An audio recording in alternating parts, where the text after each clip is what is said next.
बिस्मिल्लाहिर्रहमानिर्रहीम। अस्सलामुअलैकुम। Crime bulletin के साथ मैं हूं सुंदस खान। शामिल करते हैं हेडलाइंस। सिंझोरो के इलाके रवातियानी के नज़दीक छीनी गई मोटरसाइकिल बरामद कर ली गई। तफसीलात के मुताबिक चंद रोज कबल रवातियानी के नज़दीकी गांव लौंग खान चक्रानी के रहायशी गुलाम नबी चक्रानी से नामालूम मुसल्लह अफराद ने असलहा के जोर पर मोटरसाइकिल छीन ली थी, जिस पर SHO सिंझोरो राजा नवेद ने मोटरसाइकिल मालिक के हवाले कर दी और मुलजिम के खिलाफ मुकदमा दर्ज। लोधरा की तहसील दुनियापुर के नवाही गांव 17 में शौहर की फायरिंग से बीवी कत्ल, 7 जख्मी हो गई।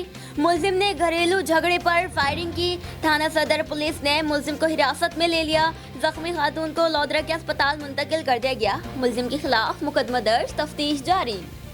पाकिस्तान पीपल्स पार्टी के रहनुमा साबका MPA हाजी राना अब्दुल सत्तार और पीपल्स पार्टी के रहनुमा हाजी राना मोहम्मद अनवर ने कहा है कि मजदूर और मेहनत कश तबका माशरे में रीढ़ की हड्डी की हैसियत रखता है। मुल्क की तरक्की में मेहनत कशों का अहम किरदार है। पाकिस्तान पीपल्स पार्टी के रहनुमा हाजी राना अब्दुल सत्तार और हाजी राना मोहम्मद अनवर ने यौम मई पर जारी अपने बयान में कहा है कि जिन माशरों में मजदूरों को उनके हुकूक नहीं मिलते, वो माशरे तनज़्ज़ुली का शिकार हो जाते हैं।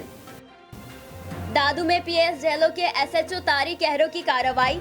SHO तारिक कहरो अपनी टीम के हमरा गश्त कर रहे थे। डाकू मोटरसाइकिल और 16 प्लेटें छीनकर फरार हो रहे थे तो पुलिस और डाकुओं में फायरिंग का तबादला हुआ, जिसके नतीजे में मुलजिम मोटरसाइकिल और 16 प्लेटें छोड़कर फरार हो गए। फरार मुलजिम के खिलाफ मुकदमा दर्ज, तफ्तीश शुरू कर दी गई। फिलहाल इतना ही।